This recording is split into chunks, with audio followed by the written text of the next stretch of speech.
Good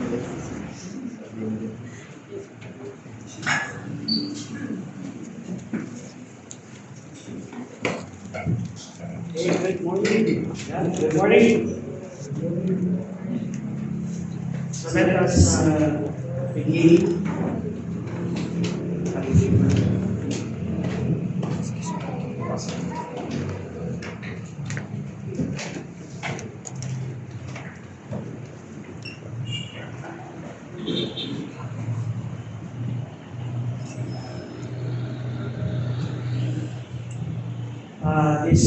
This week,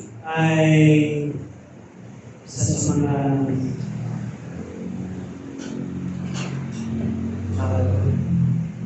maraming nangyari this week, but God is being good. And God is being merciful sa atin. And last is kahapon na. Of course, si Mama. Na-discharge sa hospital kahapon.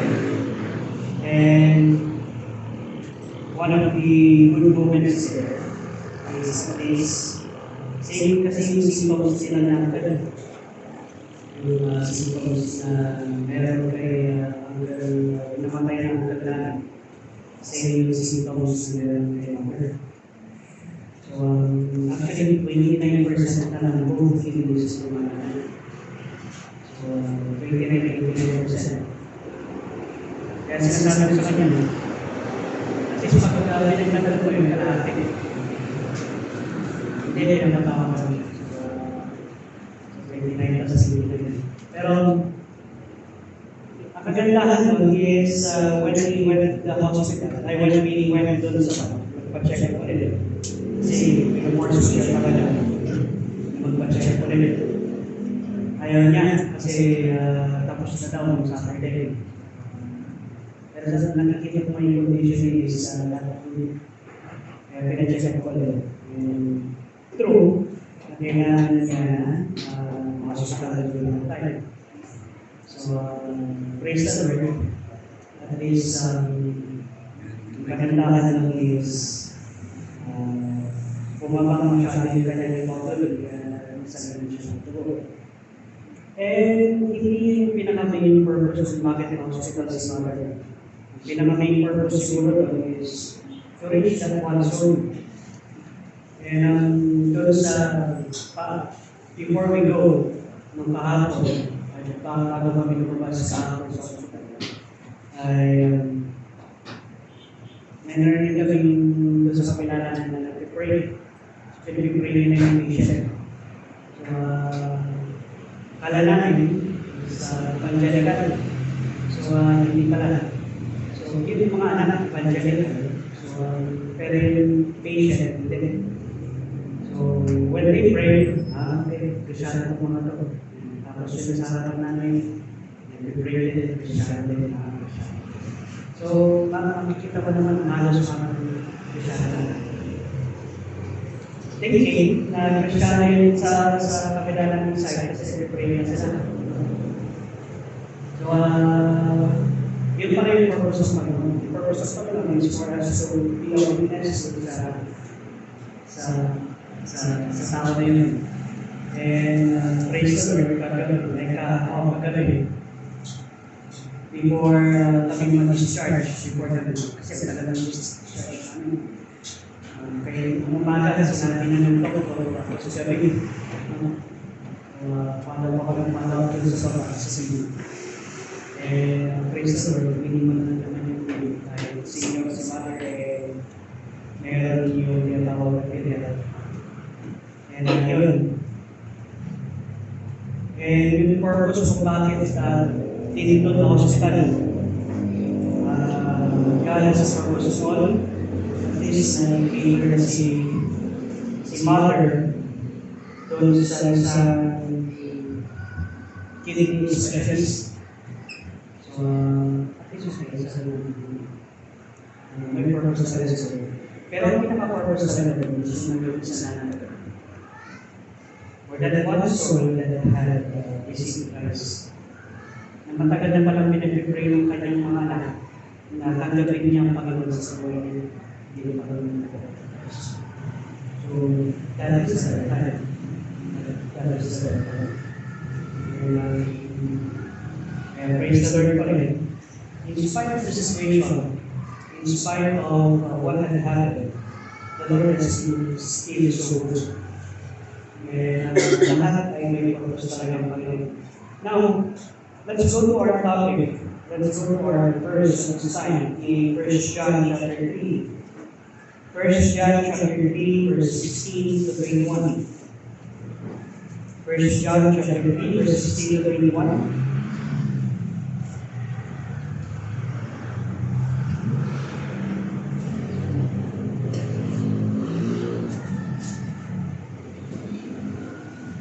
Let us all stand and let's read it all together again.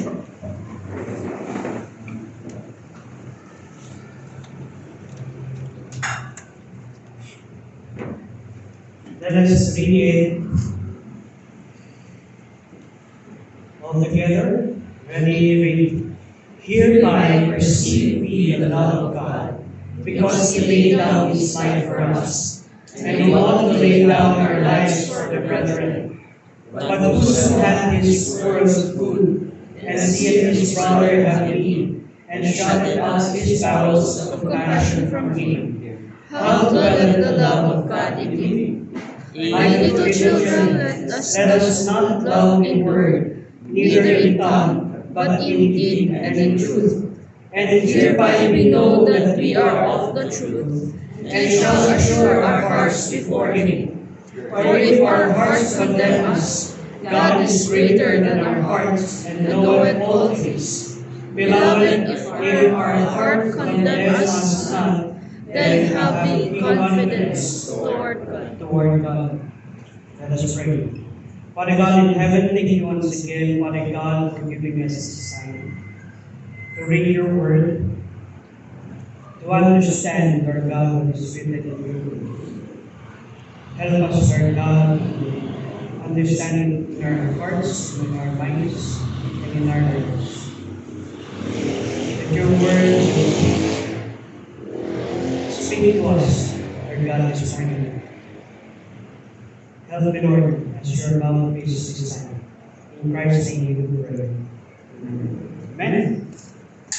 Please be seated. Last time, the message from the beginning of Christ's teaching, yung message talaga ng teaching ng Panginoon, is about yun love has been the core command of the gospel. So, dito natin makikita na talagang the message of what we call love, how yung pag-ibig ng Panginoon sa buhay natin. It reflects the very nature ng Panginoon, God's love. The gospel is not merely a set of moral teaching, it's a revelation of who God is. Hindi lang naman para maging mabait tayo tao o Bible, o para gawin natin kung anong tama. Pero ito ay revelasyon ng Panginoon kung sino talaga ang ating Panginoon. The more you know the person, the more you can understand, the more that you can love the person. Yun ang katotohanan. Everything God does, lahat ng kanyang ginawa, from the creation to redemption, through the judgment, and the forgiveness of all our sins flows from His love. Yung pag-ibig ng Panginoon. If God is love, then His message must reflect the message. Which is true. Which is true. That's why in the gospel, the central call is to love God and others. Diba kami yung sinabi ng Panginoon? Love the Lord thy God with all thy heart. Love your neighbor as yourself. Said it. Now, kaya bakit yung central call ng Panginoon is yung pag-ibig ng Panginoon? We know that the heart of the Bible is John chapter 3, verse 16. Diba? For God so loved the world, He gave His only begotten Son, that whosoever believeth in Him should not perish but have everlasting life. Ito yung tinatawag natin na pag-ibig na kailangan natin gayahin. There's no other love that we need to follow than this love. Not phileo, not eros, not any kind of love, but what we call agape love. How can we copy or how can we imitate? Paano natin na-imitate yung pag-ibig ng Panginoon sa ating bayan? That's a good question. Paano natin na-imitate? Well, we must understand God first. Who He is. Kailangan natin muna nag-ibig kung sino talaga. Kasi kung hindi natin naiintindihan why Jesus Christ died, why Jesus Christ was buried, and why Jesus Christ had resurrected,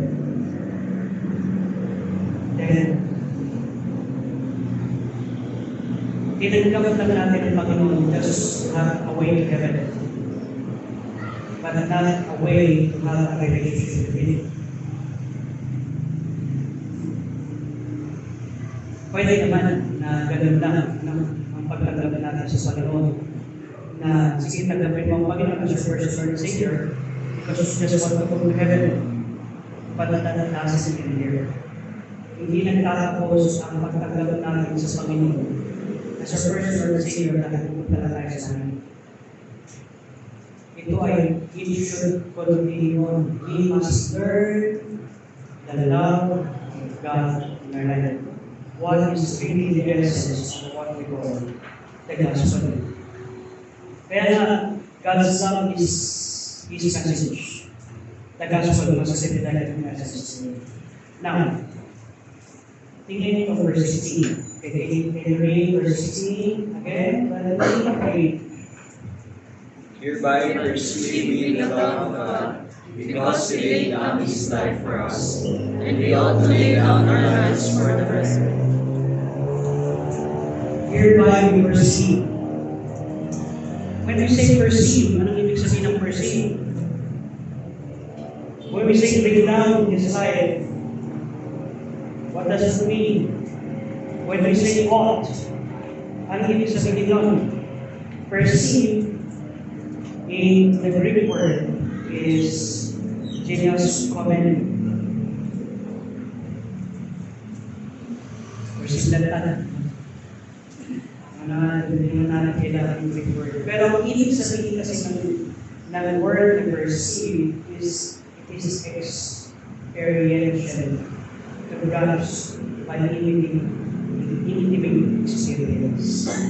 Ibig sabihin, we need to experience yung pag-ibig ng Panginoon. Hereby we experience the love of God. Intimately experience the love of God. Pag sinasabi natin intimately experience is as you read the Word, as you read the Bible, as you go on to your Christian life, na i-experience mo every step sa buhay mo on how God loves you.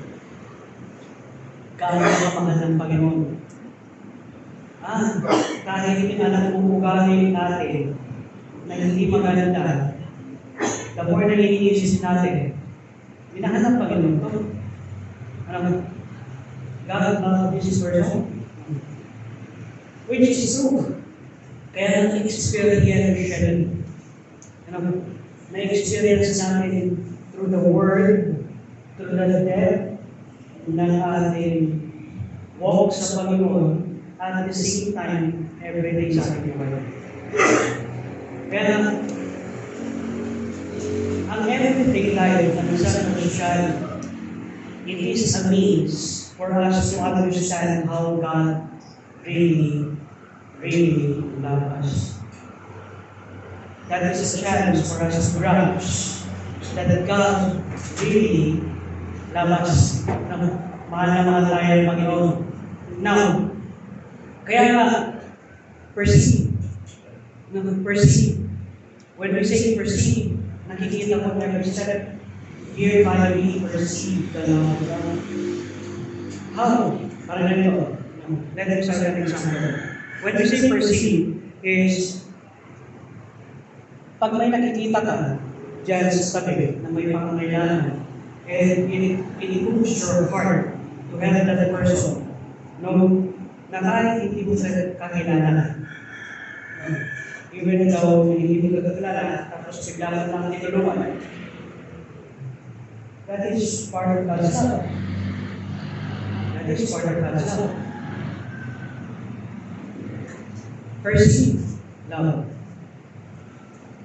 Not love na talagang, sige, ay lang God.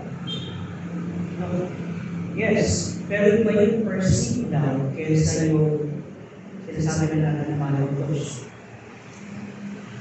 Wala.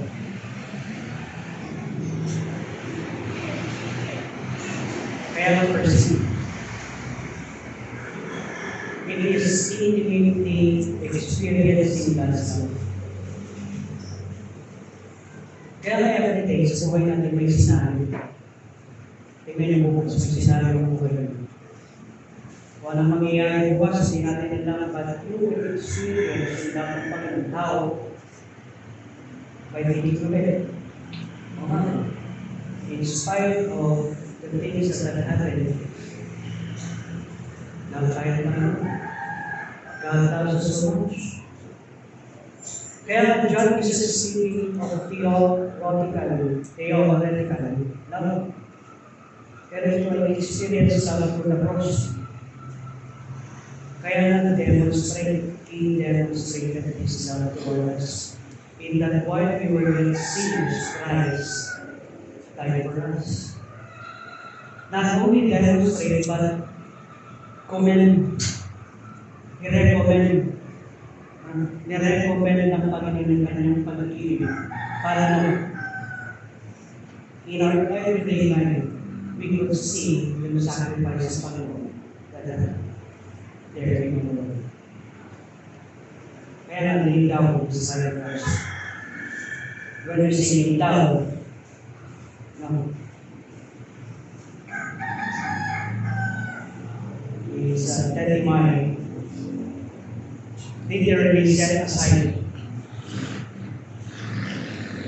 Jesus willingly set aside his life, not taken from him. Talagang he set his life aside. When we say life, what is life? What is life? Pag sinasabi natin buhay, what is life?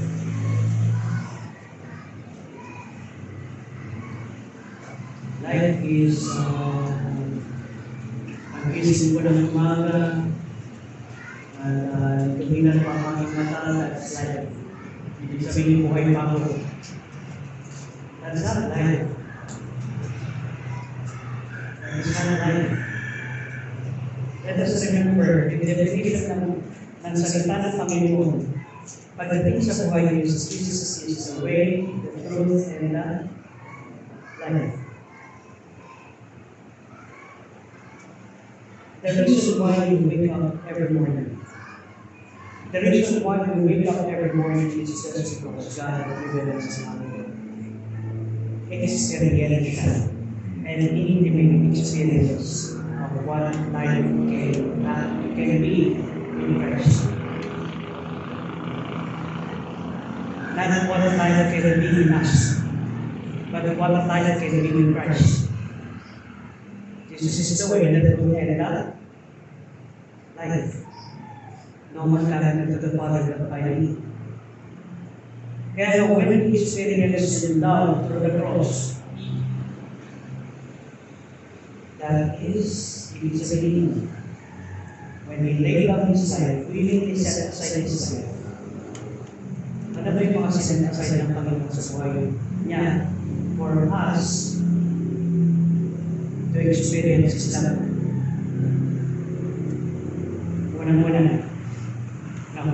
Unang-una na set aside ng Panginoon is his divine body. divine body kailan tayo ng cross. A divine body kailan tayo ng cross is immortal. So he needs to be mortal. Kailangan niyang magkaroon ng mortal body. Dahil yung immortal body ay hindi pwede mamatay sa cross. He needs to die. That's the payment for sin. Di ba? Saan natin makikita yung payment for sin? Romans chapter 6 verse 23, for the wages of sin is death. Pero saan magaling yun? Sa New Testament din. Pero saan magaling yun? Sa Genesis chapter 2. The moment that Adam would partake of the fruit, he would die. That is the payment of sin. For the wages of sin is death. Kaya na si Jesus Christ, who knew no sin, wala siya kaalam-alam na kasalanan, but became a sin. Became na naging kasalanan ng Panginoon. Ibig sabihin, lahat ng kasalanan ay iniligay niya sa kanyang katawan. All the sins was made, it was made sin for us. Ibig sabihin, nagawa siya ng kasalanan. Just like God had made Adam into His image, sin was made to him. Nakikita niya, di ba ginawa ng Panginoon si Adam out of His hands and breathed into his nostril the breath of life. Ganun din ang kasalanan. Evil for God to pay all the sins of the world, He must be made sin for us.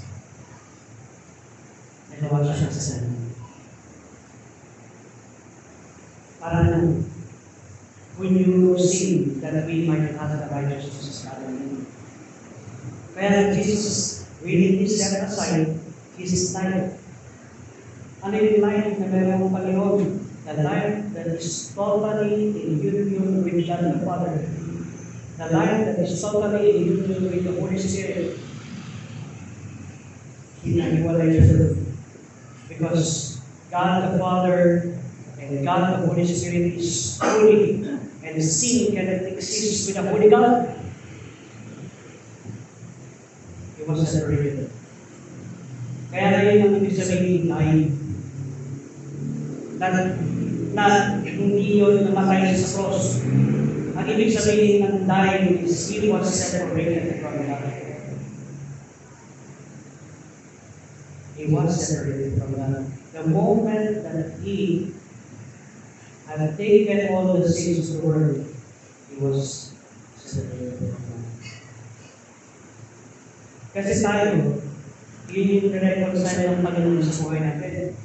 Kung tinanggap natin yung Panginoon sa personal sinner, we have been reconciled to God. Kaya na meron tayong life. We have life to what? To Christ. Pero, nung hindi pa natin tinatanggap ang Panginoon, wala tayong buhay. We don't have life. The Spirit of God is dead. Our soul lives, but the Spirit is dead.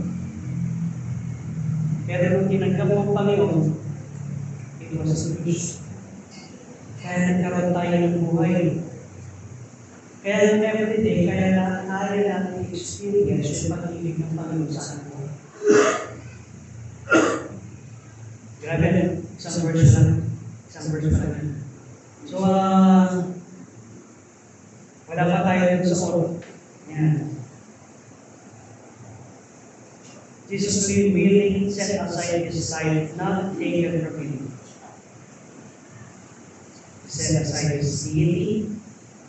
He set aside His unity in God the Father, God the Holy Spirit.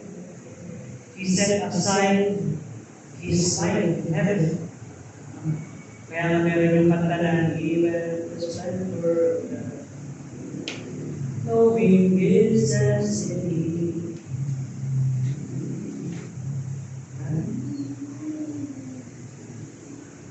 Which is true. There to lay down his life for me, that is love. The oceans are dry. Which is true. Kaya ano sinasabi ng Panginoon dito? We, sabi nito. And we ought to lay down our lives. As Christ laid down his life for us, we ought to lay down our lives. Ought means we are obligated, indebted. This is moral indebtedness. Moral debt. Love received must love must become love given. Let us remember, love received must become love given.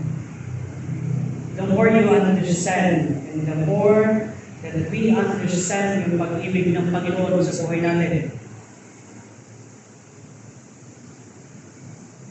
it must be given. How God loves you, that is how we can love others. Kasi we cannot love when we did not experience love.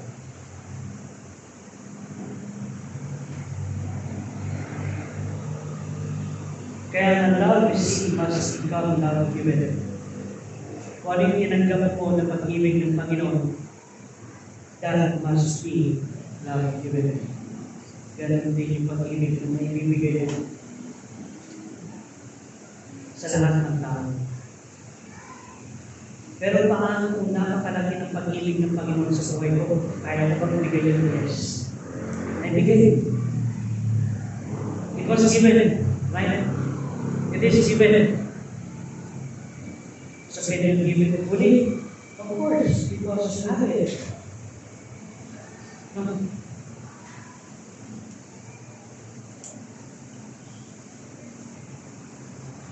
Hindi pwede hindi natin mag-receive unless para regular. Unless you sign a contract, not knowing the contract really is. Di ba? Hindi mo alam na may benefit ka pala na ganito. Nag-sign ka ng contract. Dahil hindi mo alam na may benefit ka pala na ganito. Would you receive that benefit? Magugulat ka na lang, bakit ako nakakatanggap ng ganito? No. Because you're not reading the contract. Ibig sabihin, hindi mo inala ng contract bago pa na pirma. Ganun din pagdating sa salita ng Panginoon, ganun din sa pag-ibig ng Panginoon. The difference is how we have already read. But sometimes we cannot follow it.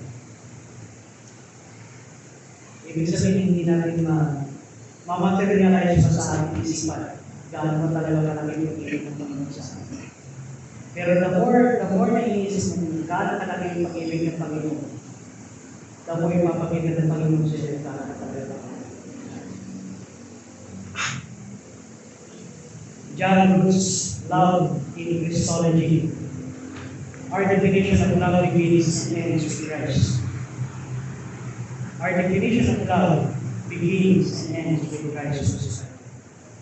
If Christ was crucified for that person, then that is the beginning of sin and that is the end.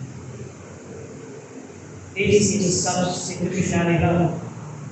Christ's sacrifice is not sentimental but salvific. Ibig sabihin, it saves.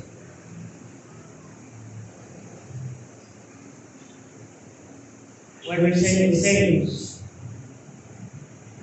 it doesn't just save us from the depths of sin, but in any situation in life, it saves.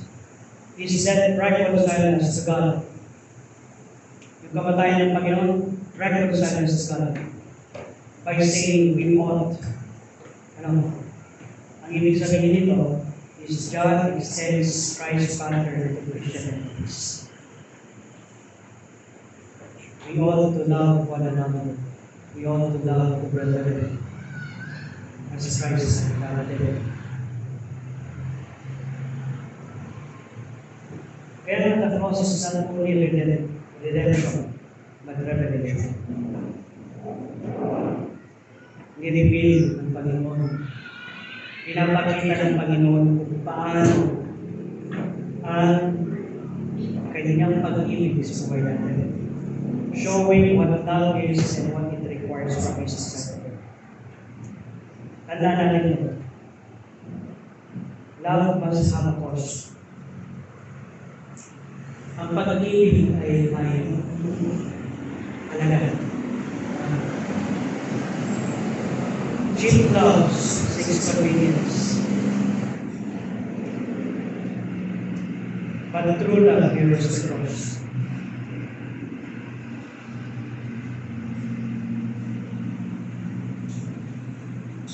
Sometimes, when in love, you must give it to your own lahat. Kasi yun naman talaga ang imitation ng pag-ibig ng Panginoon. Give your own. Cheap love is convenience. Ibig sabihin, if I am at ease, that can be love, that's not love.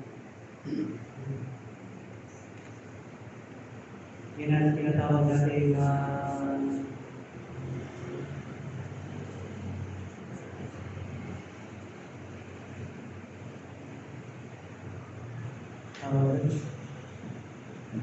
yung gusto ko lang ikaw yung mahalin, tapos ayaw mo makita ng mahalin siya. Hindi pwede. That's not love. That's cheap. That's convenience. True love bears the cross. Sa kaya sinabi niya dito, if it didn't cost, it might not get in Christ. Kung walang halaga, at kung walang bigat, kung walang value, yung pag-ibig na nililistay natin sa Panginoon, that's not Christ. Kung walang value yung nililistay natin pag-ibig sa ibang tao, that's not Christ.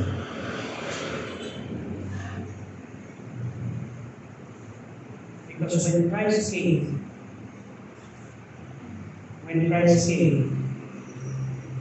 wala siyang piniling tao. Wala siyang piniling nilalang na hindi tulungan. Tama? Lahat tinulungan niya as far as his shadows can touch. Sabi nga sa Bible, diba? Even though yung shadows ng Panginoon, na-touch lang sila, they were healed. And they were, yung mga demons was cast out sa kanyang shadow lang. Kaya if it didn't cost, it might not be Christ. Let us read verse 17. Okay, read verse 17. But whoso hath his world's food, and seeth his brother hungry, and shutteth out his bowels of compassion from him, how dwelleth the love of God in him? But whoso hath this world's food, and seeth his brother hungry, and shutteth out his bowels of compassion from him, how dwelleth the love of God in him? Ating dito, no? Paano? Kaya ang Christianity ay talagang dapat ipakita, hindi yun nakatago. Kasi baka sabihin hindi talaga Christianity yun.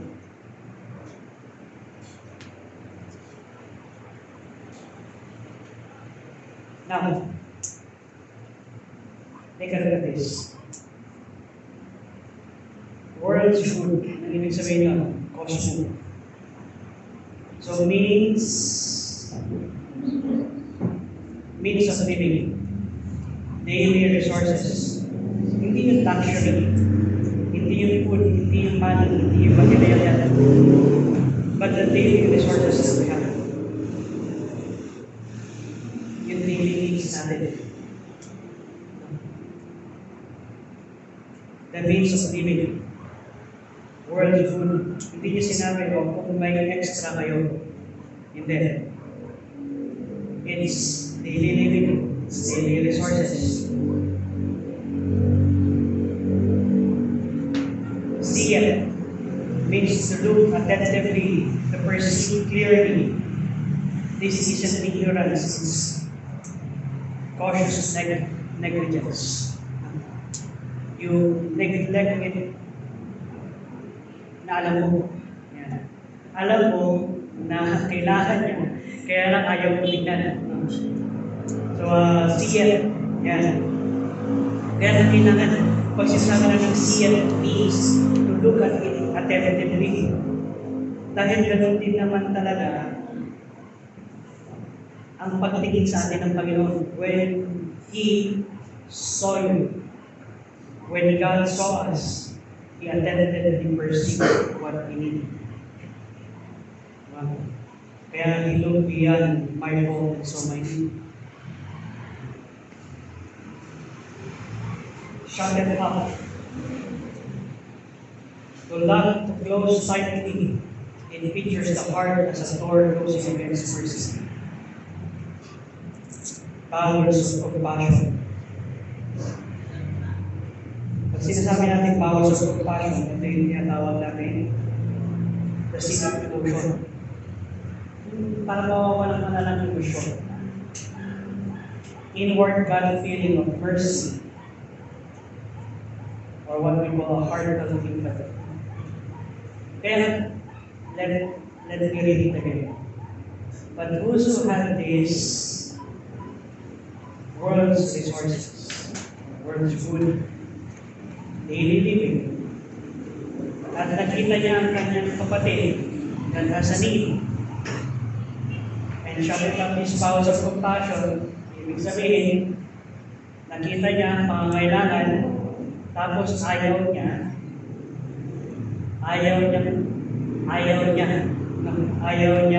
pakialaman, or ayaw niya bigyan. Ano?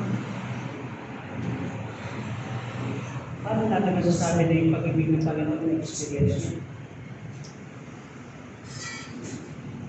Paano natin masasabi na totoo sa siya ngayon?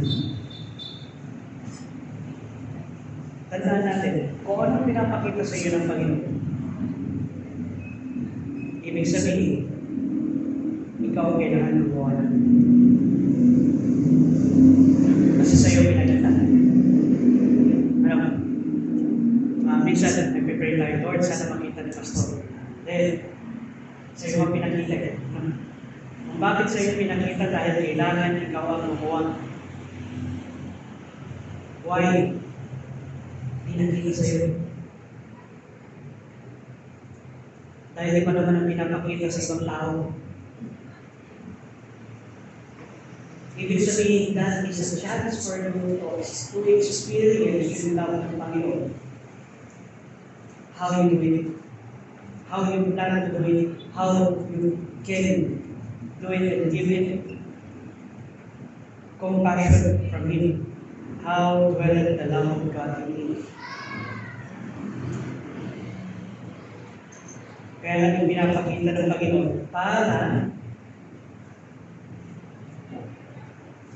gawin mo. Dalawa kasi yung klase ng Kristiyano. Pinakita ng Panginoon ng nag-complain. Medyo mabigat na tayo yung task. Or pinakita ng Panginoon ang ginawa.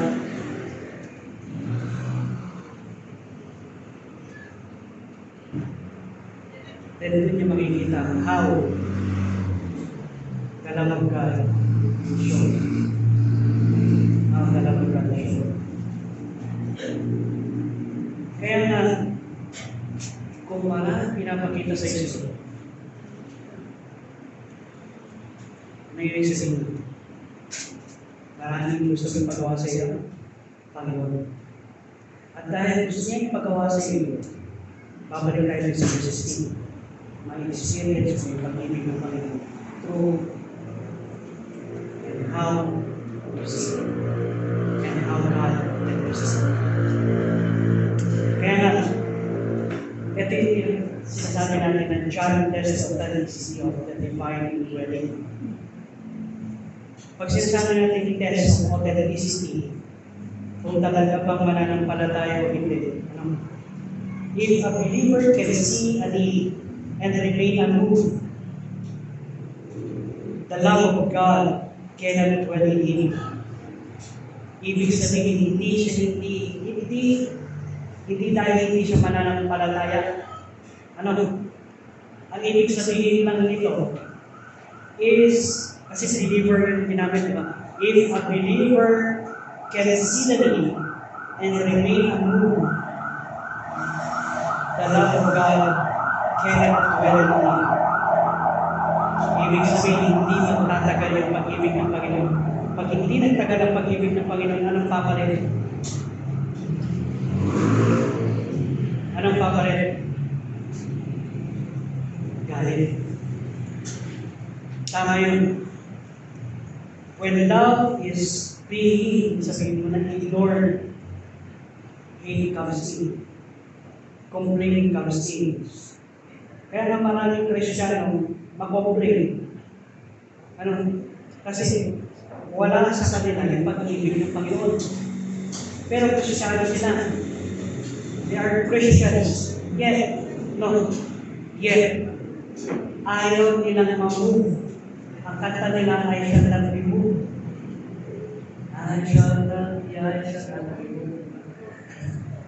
Yung kanta ng mga Kristiyano, I will not be moved.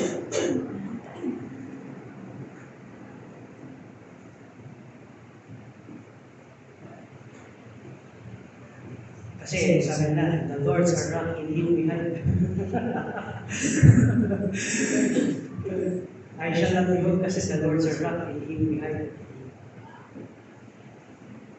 Anyway, kaya pag pinakita sa iyo, and you remain unmoved, paano lalago yung pag-ibig ng Panginoon sa perspective natin sa buhay?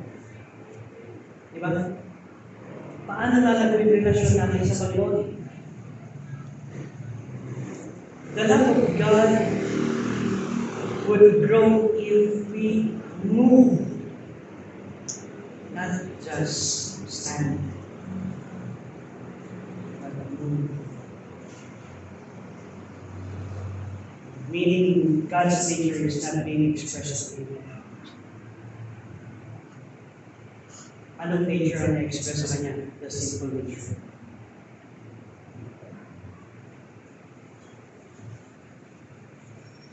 So how can we give Him His believers? Pray, Lord, move them. Let their eyes see the cost. Let their eyes see what is needed. If they cannot see, still. And if they cannot express their love still, then pray 1 John chapter 5, verse 17. I mean 1 John 5:17. It's better to get it than to put your name in shame.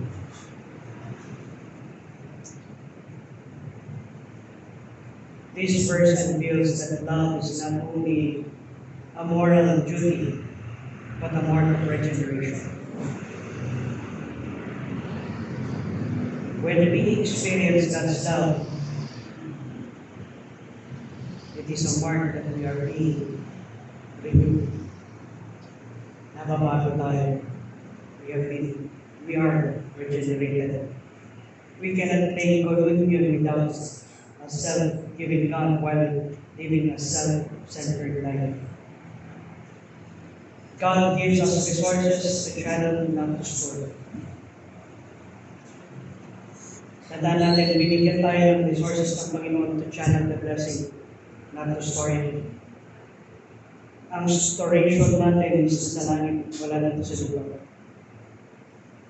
To withhold compassion is to block the very flow of God's love to you.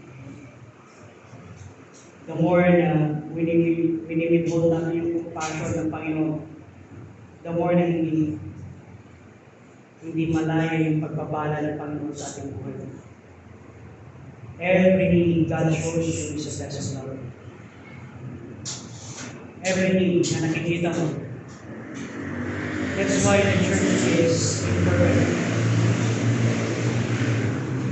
That's why the church, kaya na pagpapasok ka sa isang simbahan at marami ka nakikita pangailangan, ibig sabihin marami kang gagawin at marami kang kailangan ng tapusin. Kasi pinaganda sa iyo na Panginoon. Do you see the need? If you see the need that is attached to love ng Panginoon, how will I do it? How will I plan to do it? Verse 18. Okay. Read it again. Verse 18. Read it. When the children possess not love the word, in their tongue, but in deed and in truth.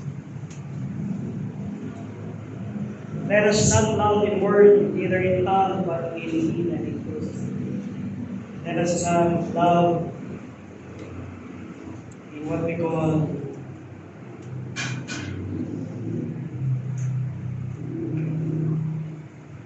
word, spoken plain.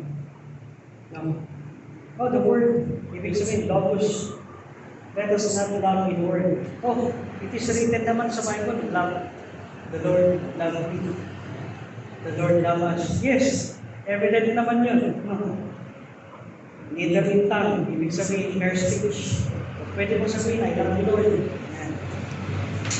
O pwede natin sabihin, God loves me. Diba? Pwede natin sabihin, Jesus loves me. This I know. This I know. For the Bible tells me so. By the way, hindi ako po ipili ng kanta, sila po ipili ng kanta, pero nadya-dyan. Which is true. Jesus loves us. And we know it. Yes, I know for the Bible tells me so. But what are we going to do?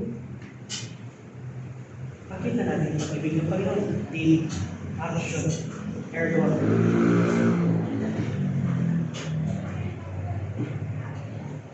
Truth. Sincerity and authenticity, not hypocrisy. Itong verse na ito, ini-expose ng tinatawag namin verbal religion. When we say verbal religion, those who speak orthodoxy, but not orthopraxy, right? Practice. Pag sinasabi natin orthodoxy, sa salita lang, no? Pero wala naman talaga yung right practice. Mahirap yun. Kailangan pinapractice din ang pag-ibig. John insists that the truth must incarnate just as God's word became flesh. Then John chapter 1 verse 14. Ano sabi doon John 1:14? And the word was made flesh and dwelt among us. And we beheld the glory as of the Father, full of grace and truth. John insists that the truth must incarnate. Pag sinasabi natin incarnate, may pakita. Magawa. Into something working.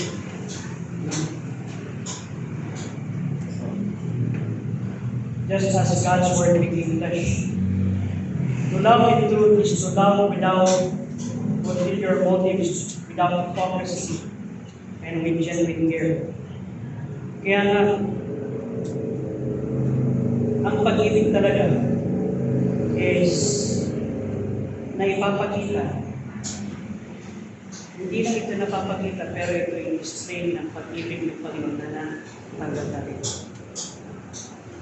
God's love so sure shall still endure all measureless. It shall forevermore endure.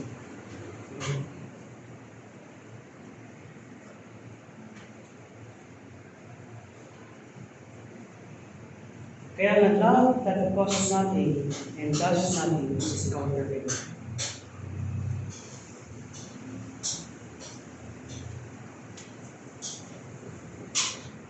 Maraming mga kabataan nalilito sa sinasabi sa kanila I love you. Kasi, mahal ako. Dahil there are feelings at may nararamdaman ka rin nakakaiba. I love ko din siya. Pero wala namang ginagawa para ma-develop yung pag-ibig na yun, can you call that love? Of course not. What is the measure of true love? To take it deep. Kaya nga dun sa marriage vow, for better or for worse. Tama? Eh, paano kung worse na lang palagi at worse? Then that is an opportunity for us to display for love. Tama? True? Yes. Because at the end of the worst thing, there will be better things. True? Worse things comes with better things. Hindi pwedeng better comes to worse. No, worse comes to better. For better or for worse. For worse is better. For worse is better.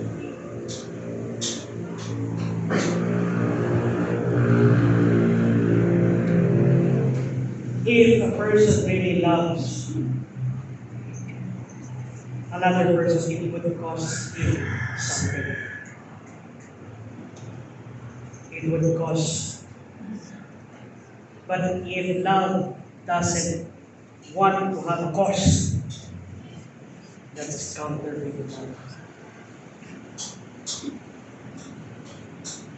Love, kasi yung mga young people. Love, no? Kaya be the answer to your own prayer. Tama? Be the answer to your own prayer. Don't just say, Lord, send someone. Or Lord, ito nakikita ko. No, be that someone. Amen? Amen. Love that costs nothing, does nothing, is nothing. Mag-isipan niyo. Think of a parent who doesn't say, I love you. No. But works hard, provides for the food, cares through sleepless nights. That is love indeed and in truth.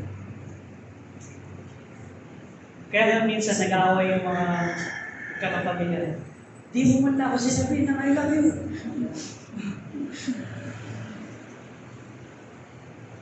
Ang sagot naman ng parents, bakit kailangan pa ba? Pinapakita ko naman everyday. Nakita niyo isang vlog naman. Isang vlog nung... May isang vlog. Isang vlogger. Ganito magmahal ng mga taga-Highland sa kanya. Nakita niya? Di ba? Di ba? Hindi niyo pa nakikita. Ganito magmahal ng mga taga-Highland sa kanya. Sabi ng misis, I love you lang, alakay, sabi nga nun. Sabi ng asawa niya. Ay, tapos, naglalakad na siya. Pero, Yung gesture na yun, pinapakita mo, I would love you in action, not in words.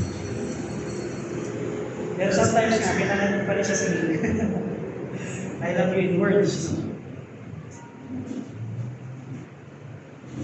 But here is what we call practicing, or the practicing. And He loves you in action, not just words. Think of it, a parent just saying, I love you, without saying I love you. Pero ginagawa niya lahat. That is love. Kaya may definition ng pag-ibig is love at all costs. Which is yung definition ng Panginoon. When He loved us, He did not just say, I love you on the cross. He died on the cross. He acted that love. Verse 19 and 20, and you read. Hereby we know that we are of the truth, and we shall assure our hearts before Him.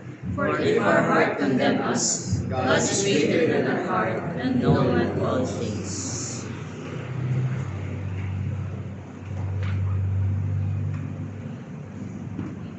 Assure,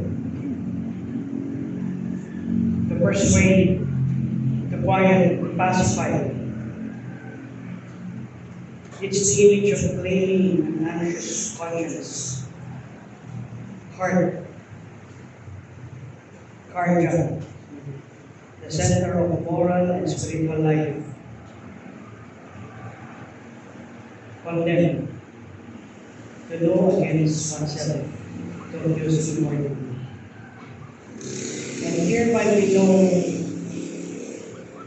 that we are of the truth, and shall assure to persuade our hearts before Him. Alam naman natin na mahal tayo ng Panginoon. No? We know that God loves us. But sometimes, dahil nakikita natin yung buhay natin, ang daming likod, ang daming pagkukupo, no? We need to assure ourselves. Inaayos natin, God still loves me. No matter what, God loves me. Kaya for if our heart condemn us, ibig sabihin, pag yung puso natin ay the emotions that we have, the heart, the emotions that we have states that God doesn't love us anymore. Refer to what is the truth. And in truth, God loves you. Not emotionally, but what is written. Tandaan natin, papers are stronger than words. If it's written as a document, it is stronger. And what document can we have? Than the Bible. What document can we have? That this is the Scripture. To know against oneself, accuse inwardly. Kasi yung puso natin minsan sinasabi, oh, ginawa mo itong kasalanan na ito. Ayawan ka na ng Panginoon. God doesn't love you anymore. Because nasanay tayo sa ganun klaseng pag-ibig. Yung pag-ibig na may reward. Ang pag-ibig ng Panginoon hindi kailangan may reward. The more we realize it, the more we understand it, the more we can say, God truly loves me. And no one will think this. This reveals the believer's conscience, or what we call believer's soul. Ito, dito pinapalabas yung kaluluwa sa pananampalataya. By the way, ano ang kabaligtaran ng kaluluwa? Kaluluwa. So, kaluluwa, the soul. Hindi na ako. So,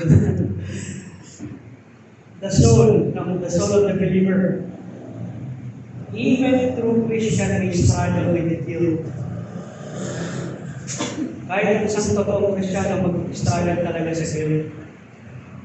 But John comforts. Ano yung comfort ni John? At nagsalita ng Panginoon sa atin, God's unconditional love overrides our guilt and self-judgment. When we say condition, God knows. God knows what is in your heart.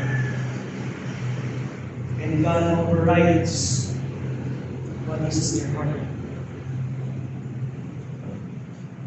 He knows our sincerity. He knows the struggle that we have. He knows our motives. Even when we fail, God knows. Divine knowledge is not to terrify us, but to comfort us. The more we understand yung pag-ibig ng Panginoon, the more we can comfort us. Not because of prayer. God knows the truth about us better than our enemies.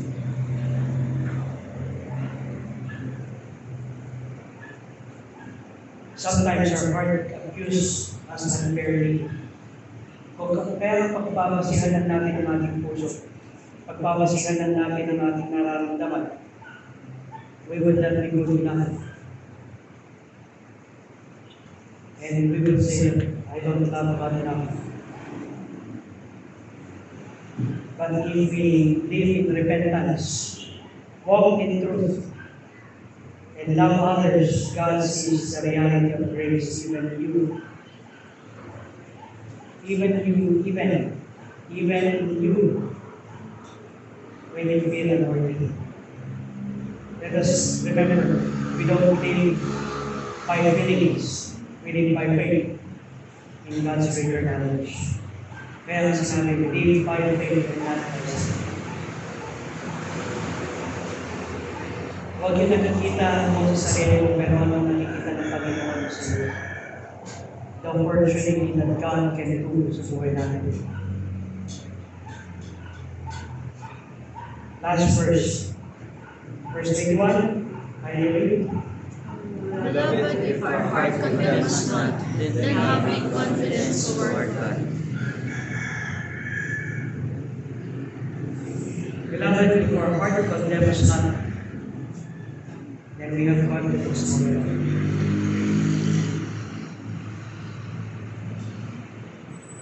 Ito yung tawag na clear conscience. Confidence, parousia, bold, freedom of speech, fearless access, use of courtroom boldness, of open fellowship. Ibig sabihin, alam mo na yun ang katotohanan. The truth will always set you free. The truth will always set you free. It's not what you feel, but it is what the truth is. The truth will always set us free. The truth, when we come to the Lord in truth, that is boldness speech.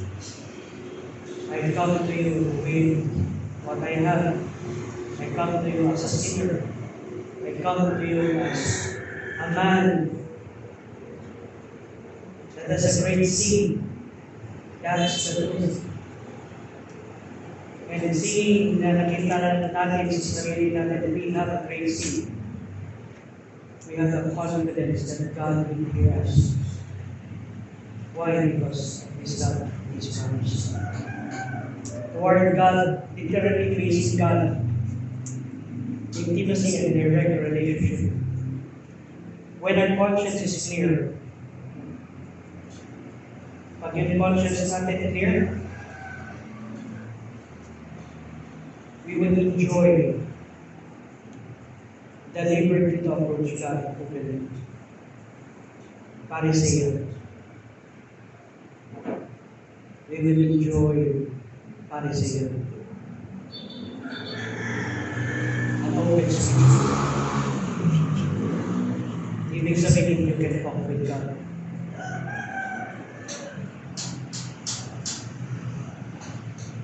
Kaya maraming mananampalataya. Dalawa lang yun. No?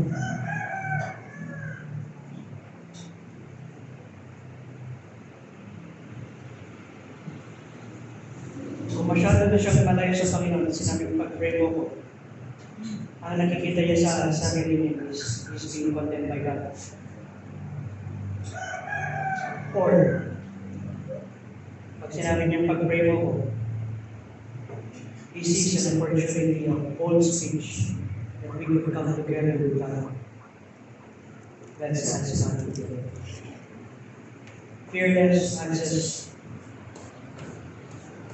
and open fellowship with God. This confidence is not arrogance. It is the fruit of a heart purified by God. God loves us so much. Tandaan natin ang kasalanan breeds fear. Binubuo ang takot.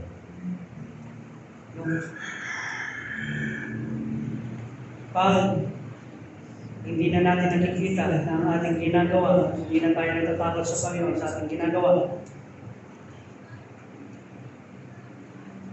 Dalawa lang yun. May kali ng puso mo. May ayaw mong makinig. Or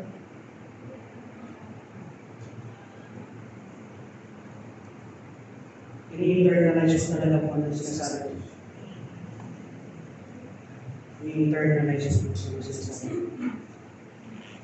But love brings boldness. Kaya tayo ba confidence sa Panginoon? Can you say right now? Can you say right now, I love God with all my heart? And not things that God's word. Sincerely.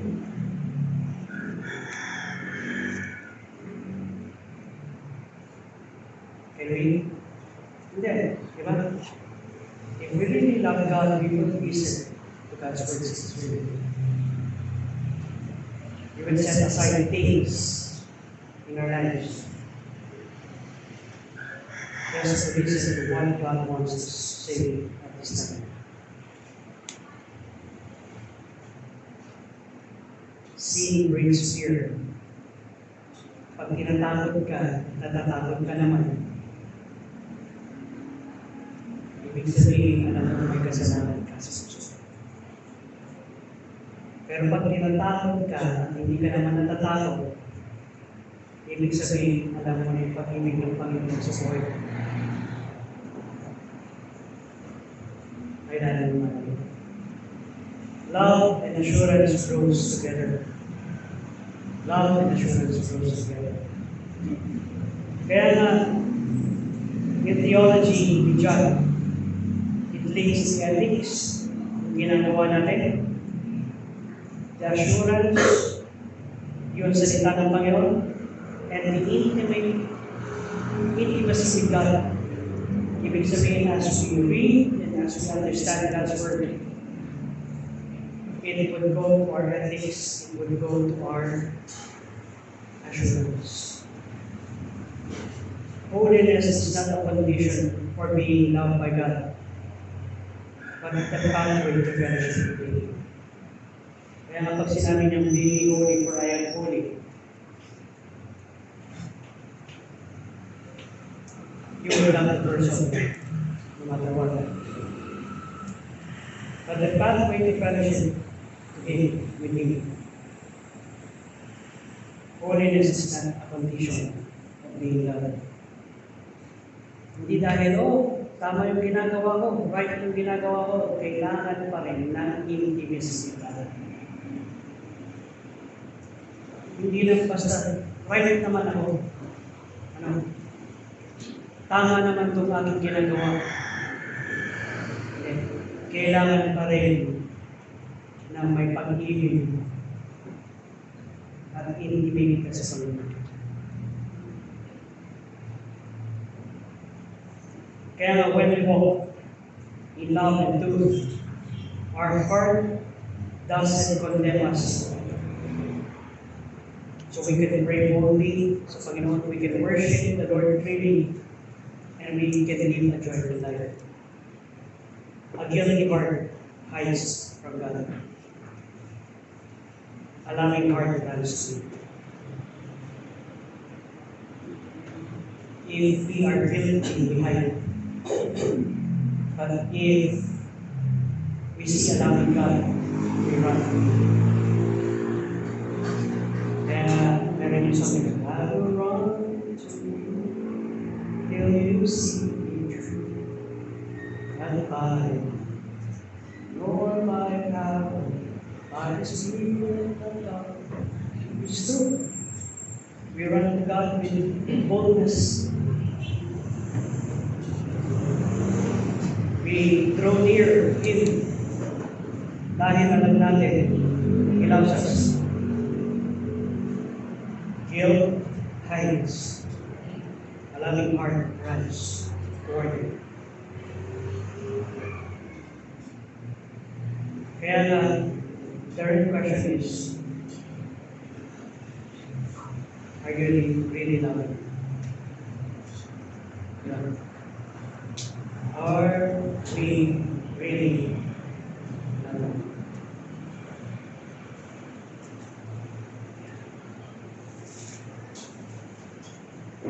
Do we feel guilty? Then we do not understand the love of God.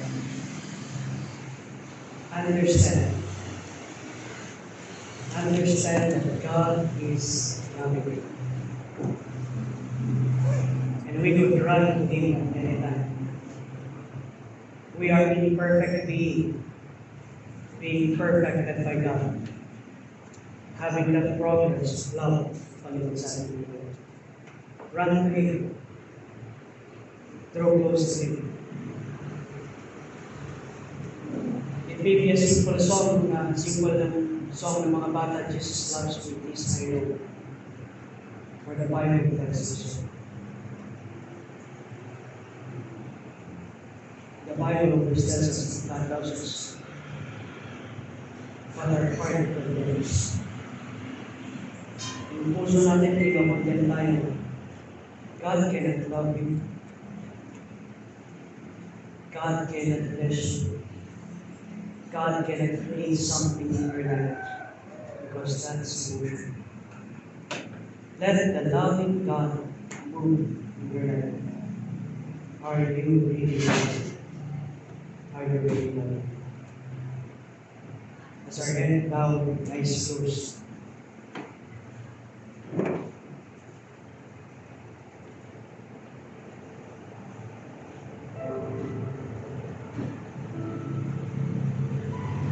Do you see a loving God?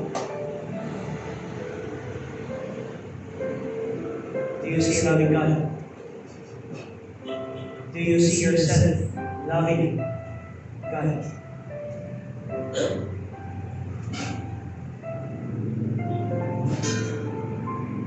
Do you see yourself being loved by God?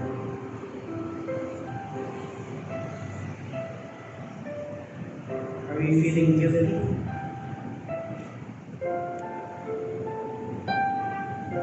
We have that guilt that brings sin brings guilt. I'm sorry, there are a lot of times in my life I feel guilty. That's the truth. Sometimes I cannot run towards God because I feel guilty. That is your struggle this time. Just raise your hand and I will pray for you. Anyone? You're feeling guilty? Yes. Sino ba?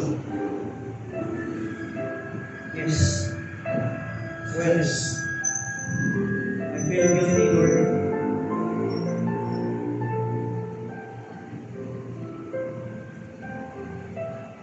And have that confidence that God loves you so much. God is working in your life. God is working in your situation.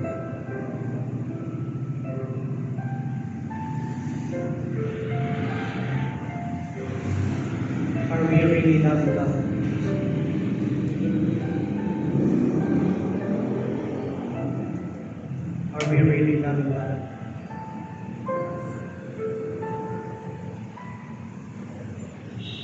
give you time to pray. As the piano plays softly.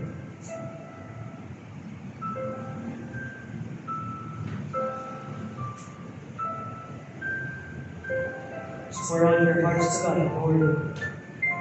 There are times in my life feel so good.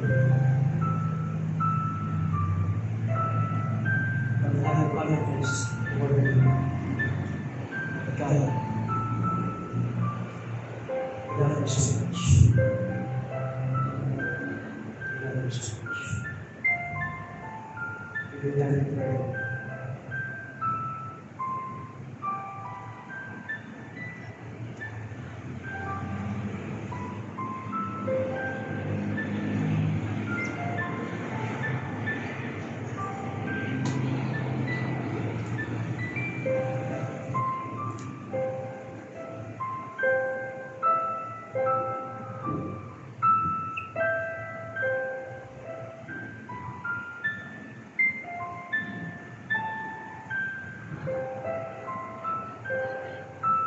Dear God, loving your Father, we come to you today.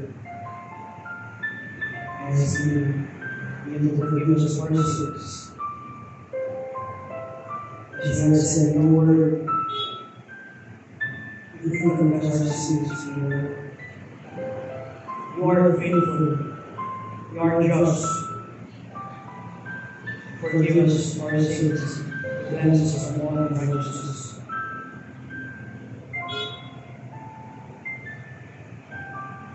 And if we say, Lord God, that we have not sinned, we make you a liar.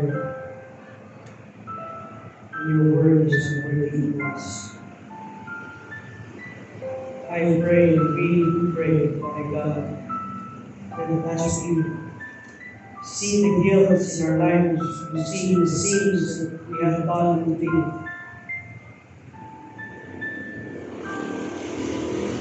that your grace and your mercy flows to our lives, that we will understand that even in this kind of condition, you have loved us so much.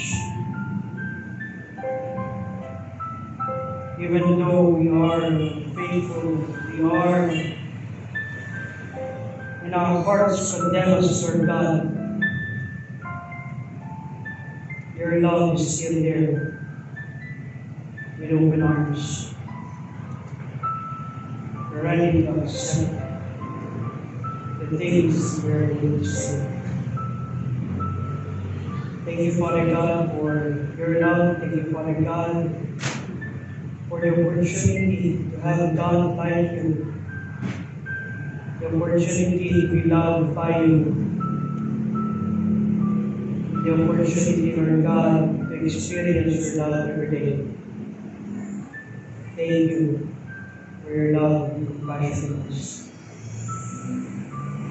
May your love be written in our hearts, written in our minds, written in our lives, so that every day we will see your goodness, your mercy, and the love that flows from any situation in life. Thank you, Lord. Thank you, Father, for everything that you do. In Christ's name we do pray. Amen. Amen.